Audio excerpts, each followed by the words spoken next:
বিসমিল্লাহির রহমানির রহিম। সবাইকে জানাচ্ছি আন্তরিক ভালোবাসা এবং সেই সাথে জানাচ্ছি আমার সালাম, আসসালামু আলাইকুম। প্রিয় ভাইয়েরা আমার, প্রিয় বন্ধুগণ আমার, আপনারা সবাই জানেন যে সালমান এফ রহমান এবং আইনমন্ত্রী আনিসুর রহমান, ওনারা দুজনেই গ্রেপ্তার হয়েছে। ওনাদের দুজনের গ্রেপ্তারের কথা শুনলে সবাই হয়তো হাসতে হাসতে ক্লান্ত হয়ে যাবেন, কারণ তারা এক সপ্তাহ আগেও তাদের অনেক ফোর্স ছিল, তাদের সামনে গিয়ে কেউ কথা বলতে সাহস পায় না।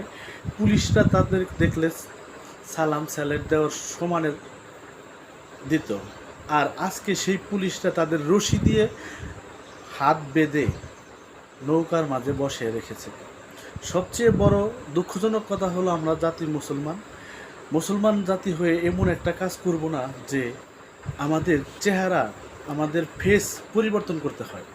সালমান এফ রহমান তিনি টাকা পয়সার দিক দিয়ে কোনো দিক দিয়ে কম নেই। তিনি শুনি 5 ওয়াক্ত নামাজ পড়েন, তিনি দরবেশ, অথচ তিনি নিজেকে বাঁচানোর জন্য, নিজেকে সেভ করার জন্য, এই বাংলাদেশ থেকে পালিয়ে যাওয়ার জন্য এত সুন্দর যে দাড়ি ছিল, সেই দাড়িগুলো তিনি একদম ফ্রম শেপ করে অ্যাংজেনার সঙ্গে সেজেছেন। তার মাথার চুল, দাড়ি একদম সাদা ছিল, মাথার চুলগুলো কালো করেছে। আসলে মানুষ অপরাধ করতে করতে এমন এক জায়গায় অপরাধ করে, লাস্টে আর সেই অপরাধের আর সীমারেখা থাকে না। মন্ত্রী এবং সালমান এফ রহমান, তারা যে এত অপরাধ করেছে যা ভাষায় প্রকাশ করা যায় না। তাদের বিচার সঠিক আইনের আওতায় এনে করা হোক।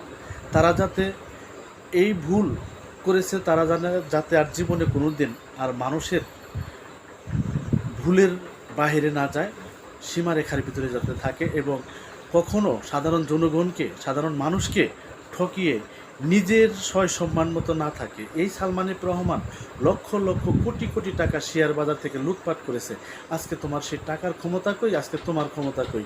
সাধারণ একটা কনস্টেবল এসআইয়ের হাতে তুমি গ্রেপ্তার হয়েছ, তোমার দুটি হাতে দড়ি পড়িয়েছে। যাই হোক, আপনারা সবাই ভালো থাকেন। আল্লাহ হাফেজ।